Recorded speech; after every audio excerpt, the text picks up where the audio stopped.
नमस्कार दोस्तों। स्पेन की टीम फीफा वर्ल्ड कप जीती है और उस टीम के मैनेजर जो है लुई de la Fuente, ये व्यक्ति इन्होंने काफी समय इस टीम के सभी प्लेयर्स के साथ अलग अलग एज ग्रुप्स में बिताया। इनको समझाया कि किस तरीके से एक विनिंग माइंडसेट, एक पोजेशन बेस्ड फुटबॉल ये सब बिल्ड करना है। तो आपको क्या लगता है कि इसमें उनको कितना समय लगा होगा? इन्हें, इस टीम को world cup champion, euro champion बनाने के लिए तकरीबन तकरीबन आप कह सकते हो कि लग गए 8 से 10 साल। इस 8 से 10 साल की मेहनत का नतीजा ये है, या मैं कहूं कि मेथड का नतीजा ये है कि स्पेन पूरे टूर्नामेंट में बस एक गोल खाती है। तैयारी या प्रेपरेशन का इससे बढ़िया मॉडल या उदाहरण नहीं हो सकता है। अगर मैं एक बिगिनर हूं आज के समय और मुझे यूपीएससी में 2027 का पेपर देना है, तो मेरी विंडो ऑफ अपॉर्चुनिटी बहुत कम रह गई है, लेकिन रह जरूर गई। That means I can still work on a lot of aspects. Even if, let's say, I want to give the exam in 2028, I will not decide that I will give exam in 2028 today.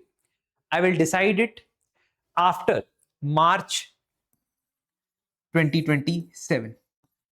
Up to that time, I will prepare as if I have only these many days for my preparation. क्यों? क्योंकि जितना हम ये सोचेंगे कि हमारे पास बहुत time पड़ा है, अरे 2028 तो 2 साल बाद है, हमारे मन में चलता रहेगा कि ये 2 साल बाद है। लेकिन एक बात ये भी सही है कि 2 साल नहीं बल्कि 1.5 साल में ही 2028 आ जाएगा। और हम अपनी प्रिपरेशन को स्प्रेड आउट करते रहेंगे, डेली बेसिस पे बहुत ही स्लो प्रोग्रेस करेंगे, टारगेट्स को आगे पुश करते रहेंगे। और मैं जानता हूं कि ऐसा करने में सबसे ज्यादा कंफर्ट जोन फील होता है। हम आज आपको ये बताना चाहता हूं मैं अपने खुद के एक्सपीरियंसेस से कि कैसे आपको प्लान करना चाहिए 2027 का, अगर आप आज से तैयारी शुरू करते हैं। सो एज अ बिगिनर किन चीजों का आपको ख्याल रखना चाहिए? मेरा नाम आयुष रैना है। मैं 2 यूपीएससी इंटरव्यू दे चुका हूं, पंजाब पीसीएस में रैंक 38 प्राप्त कर चुका हूं। मुझे पिछले 6 साल से स्टूडेंट्स को मेंटर करने का, उनको पॉलिटी, गवर्नेंस, सोशल इश्यूज पढ़ाने का एक्सपीरियंसेस है। और इन्हीं अपने खुद के और स्टूडेंट्स के एक्सपीरियंसेस के बेसिस पे मैं ये डिस्कशन करने वाला हूं। इसलिए एंड तक बने रहिएगा क्योंकि मैं आपको एक एक स्टेप यहां पे बताऊंगा। अगर हम प्रीलिम्स 2027 की बात करें तो आज से ये 300 दिन के आसपास दूर प्रीलिम्स 2027 है। लेकिन मेरी नजर है एक टारगेट डेट पर, और वो टारगेट डेट 184 दिन के बाद आने वाली है, 184 डेज के बाद आने वाली है। यानी ये 6 मंथ्स के बाद आएगी। और इन 6 मंथ्स में मेरा फोकस एज अ बिगिनर ये होगा कि मुझे 9 सब्जेक्ट्स के ऊपर मास्टरी हासिल करनी। ये डेट मैंने रखी है 20 जनवरी 2027, जहां फेज 1 हमारा खत्म होगा। क्यों 20 जनवरी 2027 रखी है? क्योंकि इस यूपीएससी की प्रिपरेशन के दौरान हमें प्रीलिम्स और मेंस के बीच में कोई मीनिंगफुल टाइम नहीं मिलता है। प्रीलिम्स और मेंस के बीच में हमें मीनिंगफुल 60 टू 70 डेज मिलते हैं, मतलब समथिंग अबव 2 मंथ्स। मीनिंगफुल का मतलब ये कि यूपीएससी अपना रिजल्ट अनाउंस करता है, और रिजल्ट अनाउंस करने के और मेंस एग्जाम के बीच का जो टाइम है वो ये मीनिंगफुल टाइम, क्योंकि रिजल्ट से पहले most of the candidates who will be on the border line of the cut off will not know whether they are writing mains or not. तो उतनी इंटेंसिटी से वो शायद प्रिपरेशन नहीं कर पाएंगे। उस इंटेंसिटी के लैक में या कमी से एक तो वैसे ही दिन कम हो जाते हैं, और दिन कम है ही, इतने कम दिन में आप किस तरीके से प्रिपरेशन करेंगे सिलेबस की? जैसा कि आप जानते ही होंगे एज अ बिगिनर, शायद आपने सिलेबस देखा हो, लेकिन एक बार मैं आपको याद करा दूं कि यूपीएससी प्रीलिम्स के जीएस 1 और जीएस पेपर 2, जिसमें ये जनरल स्टडीज है और ये सीसैट है ना, एप्टीट्यूड है, इस पेपर के बाद असली कहानी शुरू होती। क्योंकि हमने जब यूपीएससी मेंस देना होता है तो यूपीएससी मेंस में हमको GS 1, 2, 3 और 4, जिसमें 10 सब्जेक्ट है। एसे का पेपर तैयार करना होता है, ऑप्शनल के 2 पेपर तैयार करने होते हैं। तो आप खुद बताइए कि ये एक एक पेपर 250 नंबर का है, यानी 1000 मार्क्स। एसे का पेपर 250 नंबर का है, ऑप्शनल का पेपर 2 500 नंबर के है। इतना कंटेंट क्या हम तैयार कर पाएंगे इन 60 to 70 डेज, और उसके बाद आंसर राइटिंग की प्रैक्टिस कर पाएंगे? ये पॉसिबल नहीं है। इस वजह से इस फेज के अंदर हमने एज अ बिगिनर क्या क्या पढ़ना है, कैसे कैसे पढ़ना है, क्या चीजें आप छोड़ सकते हो, क्या चीजें आप स्किप भी कर सकते हो, ये सब मैं बताऊंगा अपने एक्सपीरियंसेस से, अपने सक्सेसफुल छात्रों के, स्टूडेंट्स के एक्सपीरियंसेस जिन्होंने रैंक लेके आए। अब फेज 1 की हम बात करेंगे आज। हमारी जो डिस्कशन होगी वो ये होगी कि भाई 20 जनवरी तक, 20 जुलाई से 20 जनवरी तक मुझे किन चीजों को ध्यान में रख के चल। पहली चीज मुझे ध्यान के रख के चलनी है कि मुझे सिलेबस कंप्लीशन कम से कम एक बार तो करना होगा। I will have to complete my GS syllabus. I will have to build my current affairs habit, whether it is a daily habit or a weekly habit or a monthly one. It depends from person to person. I believe that it can be a hybrid model, and I will tell you how that hybrid model works. Please bear with me. This might be slightly longer video than you are accustomed to using, but this will clear all your doubts about your preparation. 123 days will be the second phase where your entire revision will carry on. Okay? So here you will not do answer writing practice.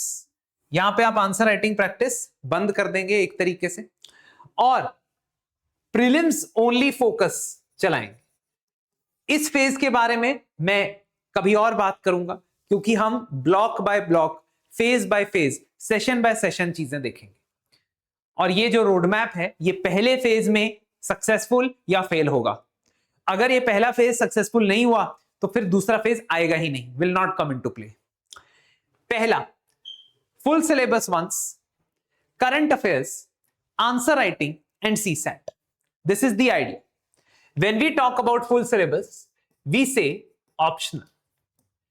If your optional syllabus is 80% complete, यदि आपका optional syllabus इस 20 जनवरी की date से पहले 70 to 80% complete है, this is a victory. यह आपके लिए विजय दिवस होगा। अगर जीएस का सिलेबस 90% कंप्लीट है, प्रीलिम्स प्लस मेंस का, it will be victory. But we will not keep modest targets, we will keep targets of 100% completion and then negotiate with those targets as we move along.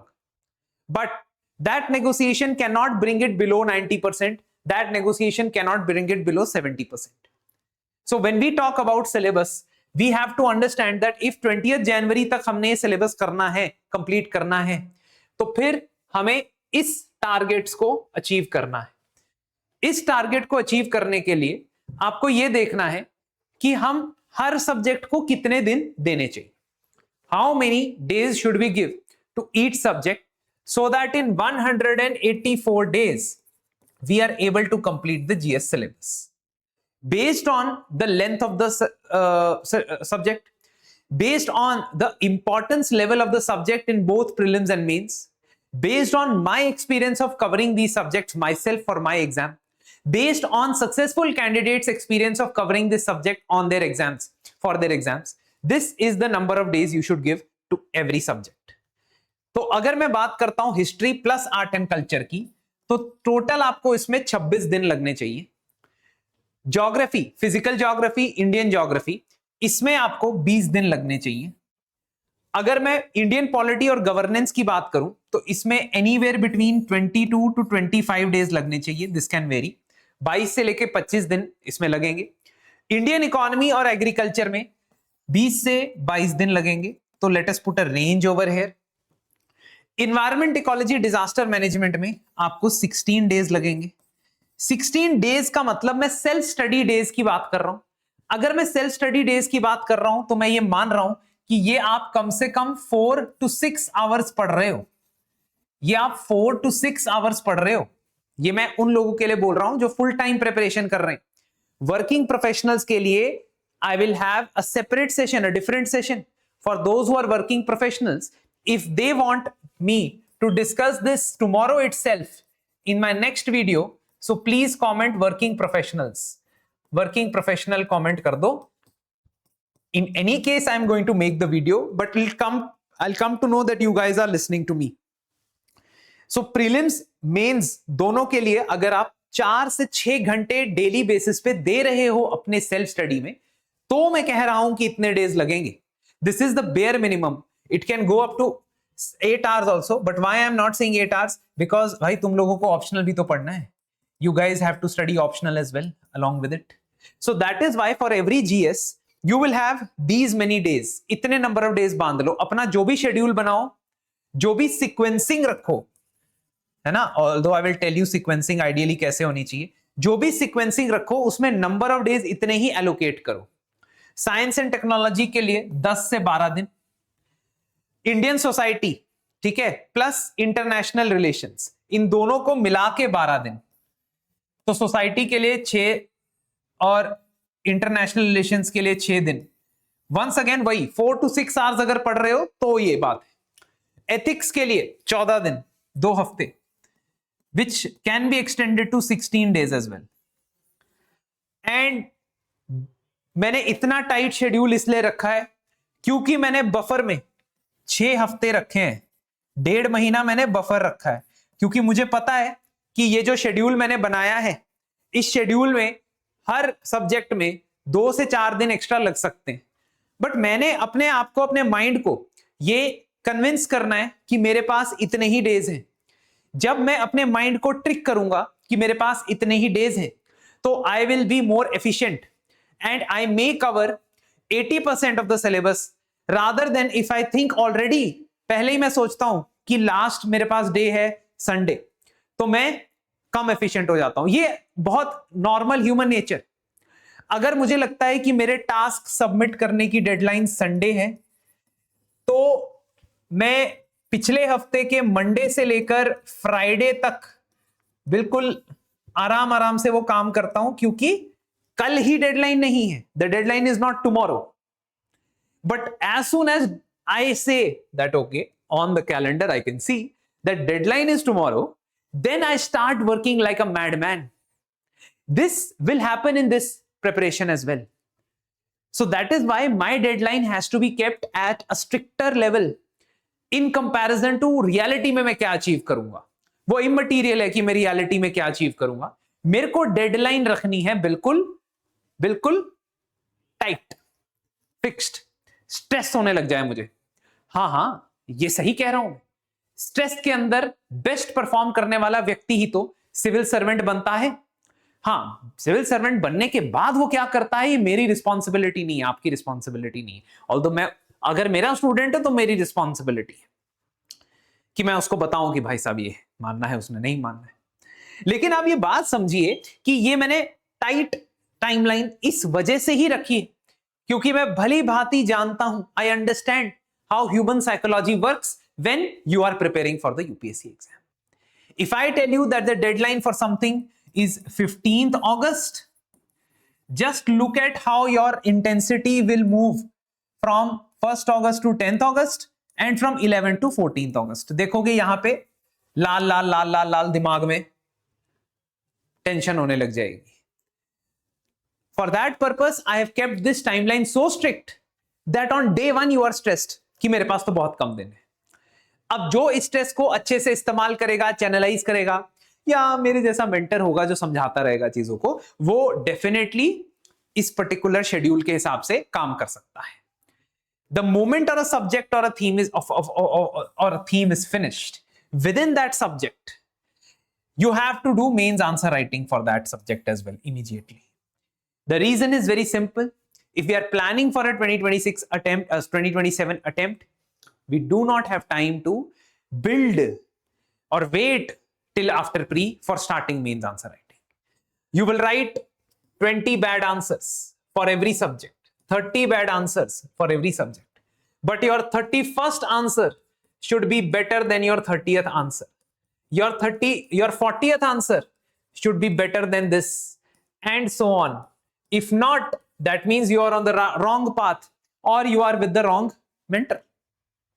In any ways, what I want you to understand is कि for those students who are starting as of now, buffer time is very less. If you started in January 2026, then probably you could have waited for 3 months or even 4 months to start answer writing. But here, once you start a subject, once you complete a particular segment of a subject, एक subject का एक segment जब आप syllabus का complete कर लेते हो, उसके बाद फिर आपको उसके साथ आंसर राइटिंग करनी होगी. ये मैं दिखाता हूं विद एग्जांपल कि कैसे आपने अप्रोच करना है. So for example, if you look at this is the syllabus for GS2 जो इंडियन पॉलिटी और गवर्नेंस होता है उसका ये सिलेबस है.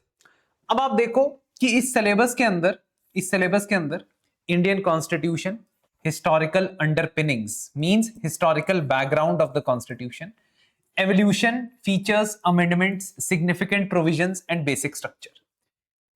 आपने अपनी रेफरेंस बुक से पढ़ लिया है ना, आपने नोट से पढ़ लिया. दिक्कत क्या है, रेफरेंस बुक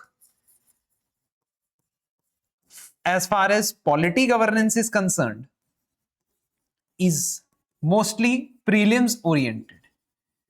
मेंस के लिए कहां से पढ़ना है मैं सोर्सेज बताऊंगा, सेल्फ स्टडी के लिए भी बताऊंगा और ये भी बताऊंगा कि मेरे से पढ़ना है तो कैसे.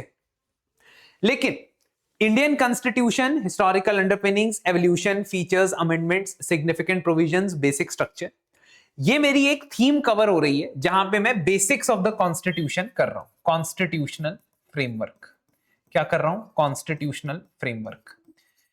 अब जब मैंने ये कवर कर लिया है, मान लीजिए मेरे हाथ स्लीपी क्लासेस के मेंस के नोट्स लग गए हैं, या मैंने जो मैं आगे सोर्सेज बताऊंगा उनमें से कवर कर लिया है, तो मुझे नेक्स्ट स्टेप क्या करना है, मुझे नेक्स्ट स्टेप उसके प्रीलिम्स के पीवाईक्यू करने हैं. प्रीलिम्स के पीवाईक्यू आप हमारी वेबसाइट से थीम वाइज ही डाउनलोड कर सकते हो. तो जैसे ये थीम बनी है, थीम के हिसाब से प्रीलिम्स के पीवाईक्यू वहां पे आपको पीडीएफ की फॉर्म में मिल जाएगी. तो आप वो थीम कवर करने के बाद प्रीलिम्स के वो प्रीवियस ईयर क्वेश्चंस करें, उसके बाद मेंस के प्रीवियस ईयर क्वेश्चंस समझें. मेंस के प्रीवियस ईयर क्वेश्चंस के लिए भी हमने थीम वाइज मेंस की प्रीवियस ईयर क्वेश्चंस की लिस्ट अपनी वेबसाइट पे ऐड की हुई है. ये जो लिस्ट है ये आपको sleepyclasses.com पे मिल जाएगी. सो मेरा पहला step, my first step is when I cover this, after that I go to the prelims PYQ, after that I go to the mains PYQ, and that will be arranged already according to the theme itself. ऐसा नहीं होगा कि year wise arrange है कि 2018 के question, 22 के question, नहीं, ऐसे नहीं, थीम के हिसाब से अरेंज है. तो जब मैंने वो कर लिया कंप्लीट, उसके बाद मुझे करंट अफेयर से उसे सप्लीमेंट करते रहना है. यही मेरा मोडस ऑपरेंडी मतलब मोड ऑफ ऑपरेशन होगा. तो जब मैं सब्जेक्ट का थीम कवर करता हूं, मान लो जैसे मैंने फंडामेंटल राइट्स की थीम कवर कर दी है ना, या मॉडर्न इंडिया में मैंने Gandhian phase of the freedom struggle ये पढ़ लिया, तो फिर मैं theme wise previous year questions पे जाऊंगा, चाहे प्री के हो, मेंस के हो, हमारी वेबसाइट से डाउनलोड कर सकते हो, और उनको सॉल्व करके मेरे कंप्लीशन हो जाएगा. लास्ट थिंग जो उसमें मैंने ऐड करनी है वो है मंथली करंट अफेयर्स में से जो मैं पढ़ता हूं.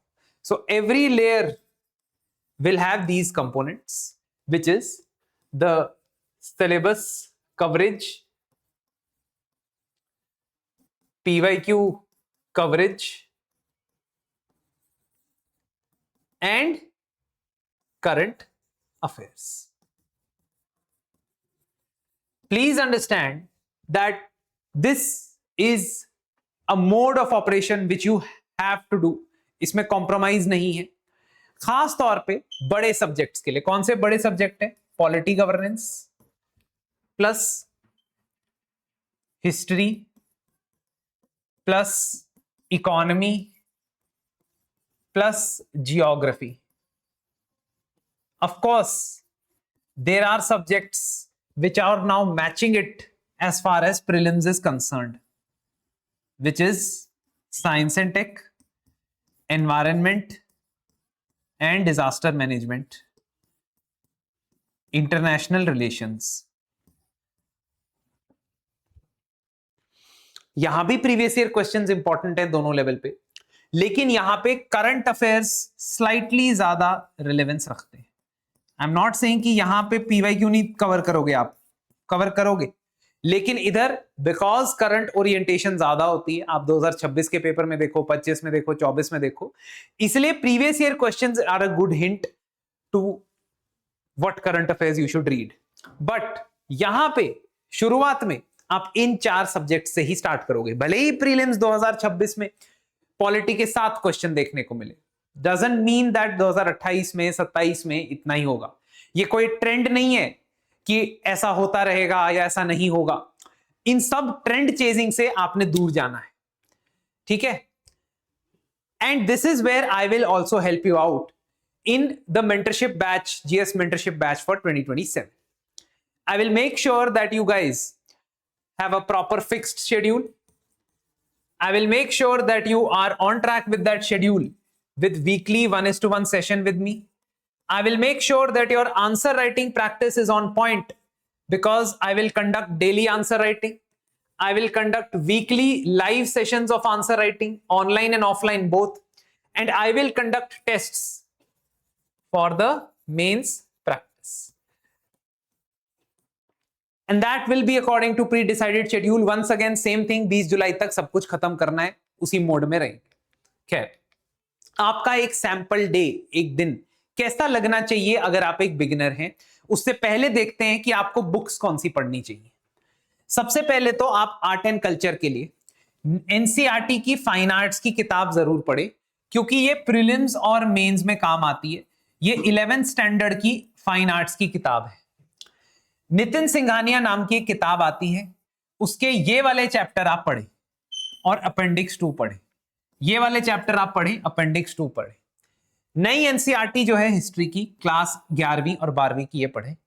और alternatively sorry, art and culture में कोई ऑल्टरनेटिव नहीं, आर्ट एंड कल्चर में नहीं, यही, क्योंकि इसके साथ चीजें इंटीग्रेट होती है। आप देखोगे भक्ति मूवमेंट, सूफी मूवमेंट, बुद्धिज्म, जैनिज्म, ये इंटीग्रेट हो रहा है आर्ट एंड कल्चर के साथ, इसलिए नई एनसीईआरटी पढ़ोगे। हिस्ट्री के बाकी टॉपिक्स जैसे मॉडर्न इंडिया, उसके लिए एक एक स्टैंडर्ड बुक लोगे।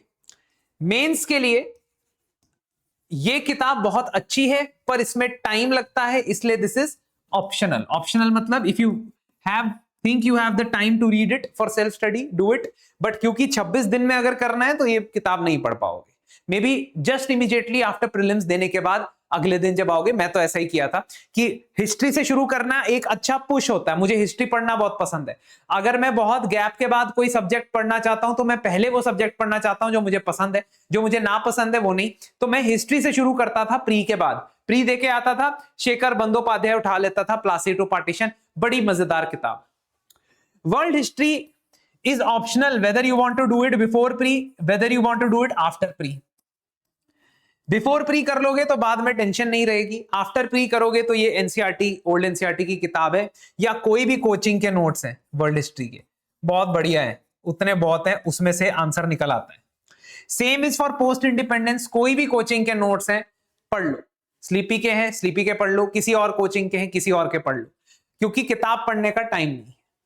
ज्योग्राफी में NCERTs are going to be your backbone if you are doing self study. अगर आप सेल्फ स्टडी करते हैं तो एनसीईआरटी प्रीलिम्स और मेंस दोनों के लिए बैकबोन रहेंगे। तो इसीलिए ये fundamentals of physical geography, India का फिजिकल एनवायरनमेंट, ह्यूमन ज्योग्राफी, आज तक इसमें से सवाल आते हैं। एकमात्र ऐसा बेचारा टॉपिक रह गया जिसमें एनसीईआरटी से सवाल आते रहते। कुरुक्षेत्र योजना मैगजीन इसके लिए इंपॉर्टेंट है क्योंकि कई बार उस पर डिजास्टर मैनेजमेंट, एग्रीकल्चर, रिसोर्सेज, इस थीम के ऊपर आर्टिकल्स आते हैं। उसके अलावा पॉलिटी के लिए तो मैं इस किताब के अलावा बोलता ही नहीं हूं कि कोई और किताब पढ़ो, क्योंकि मैं तो उन स्टूडेंट्स को बोलता हूं जिनको मैं पढ़ाता हूं, क्योंकि मैं मल्टीपल किताबें कवर करता हूं। मैं ये भी पढ़ाता हूं, इसके कॉन्सेप्ट्स भी यूज करता हूं, ग्रैनवेल ऑस्टिन की 3-4 किताबें वो भी यूज करता हूं। तो अब मैंने तो बहुत सारे सोर्सेस कवर करवाता हूं, लेकिन अगर आप खुद पढ़ रहे हो, सेल्फ स्टडी कर रहे हो, trust me, apart from the constitution that is the bare act and M Laxmikanth, उसके बियॉन्ड आपको किसी सोर्स पे जाने की जरूरत नहीं है। क्या बोला मैंने? उसके अलावा किसी और सोर्स पे जाने की जरूरत नहीं। हाँ, मेंस के लिए जब मैं बात करूं गवर्नेंस की खास तौर पे, तो गवर्नेंस में देयर आर स्कैटर्ड रिसोर्सेस, इसलिए आप गवर्नेंस की स्लीपी की नोट्स पढ़ सकते हो, जिसको मैं अभी अपडेट कर रहा हूं। अपडेट करते ही I will also try to release it for you guys. But किसी भी कोचिंग इंस्टीट्यूट के गवर्नेंस के नोट्स आपके बेस नोट्स हो जाएंगे, उसमें आपको करंट अफेयर्स या रीसेंट चीजें ऐड करते रहनी पड़ेगी। करंट अफेयर्स को कैसे इंटीग्रेट करना है इसका सेपरेट वीडियो में बनाऊंगा, प्लीज मुझे कमेंट्स में बताना अगर आप चाहते हो। इंडियन सोसाइटी और सोशल इश्यूज के लिए आप completely Indian society, social change and development in India, इसके ऊपर डिपेंड हो सकते हो, और Ram Ahuja social problems in India, इस किताब के ऊपर डिपेंडेंट हो सकते हो। बहुत ही बढ़िया किताबें, अच्छी किताबें हैं, बहुत सॉलिड फाउंडेशन आपका बनाएंगी Indian society and social issues में। लेकिन दिक्कत वही है, हर सब्जेक्ट में करना क्या है वो मैं आपको पहले ही बता चुका हूं। हर सब्जेक्ट में करना क्या है ये मैं आपको पहले ही बता चुका हूं, how the layers will stack. So please rewatch this if you have not, that how to approach a particular theme. इसी तरह आईआर के लिए भी, इकोनॉमी के लिए रमेश सिंह, या नीति आयोग की रिपोर्ट की समरी जिसमें बजट और इकोनॉमिक सर्वे की समरी हो, योजना कुरुक्षेत्र मैगजीन हो, लेकिन इकोनॉमी वैसे पल्ले नहीं पड़ता है, मतलब समझ नहीं आता है जब तक टीचर से नहीं पढ़ते। ठीक है, इसलिए जल्द से जल्द किसी टीचर के साथ एसोसिएट हो जाओ इकोनॉमी के लिए। एनवायरनमेंट की बात करूं तो environment is a entirely current affairs driven subject. It has some basic concepts as far as ecology is concerned, but उसमें करंट अफेयर्स कवरेज बहुत वास्ट है ना। डॉक्टर मनमीत मैम हमारे एनवायरनमेंट के फैकल्टी हैं, और वो डेली कम से कम 2 से 3 नई खबरें लेके आती हैं, जिनमें वो कवर कराती हैं बहुत ही इंटरेस्टिंग तरीके से। तो आप हमारे यूट्यूब चैनल पे उन्हें फॉलो भी कर सकते हो। Science and technology once again completely current affairs oriented. Official websites के ऊपर से बहुत सारा कंटेंट मिलता है, योजना मैगजीन से कंटेंट मिलता है। परेशानी यह है कि अगर हम 2027 के लिए अगर हम प्रिपेयर कर रहे हैं तो हमें इन सब के कंसोलिडेटेड नोट्स से ही पढ़ना चाहिए, especially if we have this amount of time. क्योंकि मैंने आपको बोला हमने आंसर राइटिंग भी करनी है, हमने एमसीक्यू प्रैक्टिस भी करनी है। तो उसके लिए किताबें पढ़ के अभी it is going to be a big challenge. Ashok Kumar, ये हमारी इंटरनल सिक्योरिटी की किताब है ना, ये पीडीएफ आपको अवेलेबल करवा दी जाएगी। एथिक्स, ठीक है, हमारी खुद की एक यूट्यूब प्लेलिस्ट है एथिक्स की, और वहां से बेसिक्स आप शुरू कर सकते हो। ठीक है, लेक्सिकन या सुब्बा राव में से कोई किताब पढ़ सकते हो। Second ARC report ethics in governance, DOPT का मैनुअल आता है वैल्यूज इन एडमिनिस्ट्रेशन, और कोचिंग नोट्स भी पढ़ सकते हो, लेकिन वो कभी भी सफिशिएंट नहीं होंगे, क्योंकि उसमें आपको ये प्लान करना होगा कि मैं नए नए एग्जांपल्स, नए नए कोट्स कैसे ऐड करूं। ठीक है, तो अल्टीमेटली मुझे 3 बार रिवाइज करना है। मेरा फेज वन मुझे 3 बार रिवाइज करना है प्री जाने देने से पहले। हाँ, of course there will be some subjects like ethics, there will be some subjects like probably world history. ठीक है, हो सकता है वर्ल्ड हिस्ट्री में ना पढ़ के जाऊं प्री से पहले, दैट इज परफेक्टली फाइन। लेकिन जहां तक बात आती है पॉलिटी गवर्नेंस की, ज्योग्राफी की, हिस्ट्री में apart from world history and post independence की, है ना, एथिक्स की, security, IR, environment and science and tech, ये तो मुझे पढ़ने ही पढ़ने हैं। इकोनॉमी, ये तो मुझे पढ़ना ही है। मतलब मैंने 9 सब्जेक्ट गिना दिए आपको, 1 2 3 4 5 6 7 8 9 सब्जेक्ट तो मेरे को पढ़ने ही हैं। 9 सब्जेक्ट के नंबर ऑफ डेज मैंने आपको बता दिए हैं। ठीक है, और अगर आप इसको डिटेल्ड माइक्रो प्लान करना चाहते हो,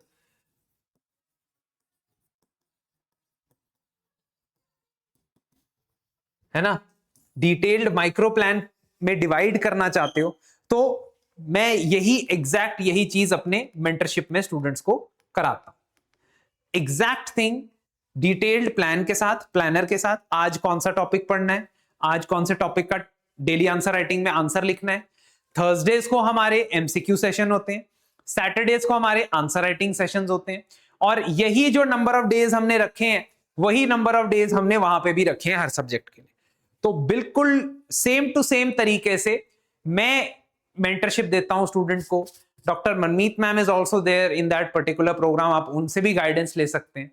एंड अल्टीमेटली हमारा आइडिया ये है कि आप डेली बेसिस पे जो एक दिनचर्या है, खास तौर पे अगर आप सेल्फ स्टडी करते हैं वो फॉलो करें। वो दिनचर्या क्या है, वो डेली रूटीन क्या है।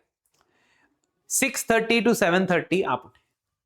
मैं ये इसलिए कह रहा हूं क्योंकि कहने को आप कह सकते हो मैं तो रात को पढ़ता हूं, रात भर बैठ के जागता हूं, पढ़ता हूं, पेपर मुझे दिन में देना है, तो मेरी सर्केडियन रिदम दिन के हिसाब से फिक्स होनी चाहिए। मेरी सर्केडियन रिदम दिन के हिसाब से फिक्स होनी चाहिए, क्योंकि मुझे पेपर डे में देना है। कॉलेज का पेपर नहीं है कि एक बार दे के आ जाऊंगा, एक बार रात भर पढ़ लिया और दे के आ गया, ऐसा नहीं है। तो 6:30 से लेकर 7:30 बजे के बीच में न्यूज़पेपर और करंट अफेयर्स की बात करता हूं, तो वहां पे हमें न्यूज़पेपर या करंट अफेयर्स पढ़ने चाहिए। मैं न्यूज़पेपर पे एक सेपरेट वीडियो बनाऊंगा, एक एक स्टेप समझाऊंगा। मेरे साथ जुड़ो तो सही, कमेंट तो करो, तो मुझे पता लगेगा कि आप मेरी बात सुन रहे हैं, क्योंकि मैं सिर्फ काम की बात करता हूं, इधर उधर की बात नहीं। 8 बजे से 12:30 बजे तक मेरा स्टैटिक सब्जेक्ट को पढ़ने वाला सेशन होगा, जिसको मैं 1.5 आवर्स के स्टडी बाउट्स में डिवाइड करूंगा। हमारा मोस्ट प्रोडक्टिव जो स्टडी बाउट हो सकता है, बाउट मतलब एक सेशन, वो 1.5 घंटे से ऊपर नहीं हो सकता है। 1.5 आवर से ऊपर वो नहीं हो सकता है। It has to be 1.5 hour or less. तो इसीलिए अगर मैं 8 बजे से 12:30 पढ़ रहा हूं, दिस इज 4.5 आवर्स।